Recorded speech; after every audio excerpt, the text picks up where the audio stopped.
বাকি ভাই আরো একটা এডিশন হবে আপনি লাস্ট বলে কিন্তু অনেকগুলো করার আছে জাস্ট বিকজ এখানে লেখা আনটিল দ্য লাস্ট ব্রেথ একদম চিত্রনাট্যের দম লাগবে। But it's my honor to be part of this project because আমি নিজেও একজন ডিরেক্টর। রনি ভাই এই গল্প নিয়ে অনেক দিন আগে থেকে আলোচনা করছিল আমার সাথে, অনেক আগে থেকে আমার সাথে কথা বলছিল এই গল্পটা নিয়ে। তো রনি ভাইকে আমি একদিন বললাম যে যদি আপনি না বানান, যেহেতু আপনি এখন চরকির সিইও, আপনার সময় হবে নাকি আমি জানি না, আমি এই গল্পটা বানাতে চাই। তো সেটা শুনে হচ্ছে গিয়ে আমাকে বানাতে না দিয়ে সে নিজে বানাচ্ছে। But I am more than happy to contribute to this project in any portion.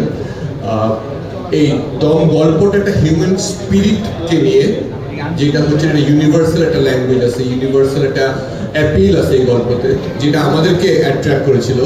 এবং আমার কাছে মনে হয় যেটা বানানো একটা হিউম্যান স্পিরিটের গল্প হওয়া উচিত, বিকজ ইটস রিয়েলি টাফ যে লোকেশন অথবা যে সাবজেক্ট ম্যাটারটা এটা ডিল করে।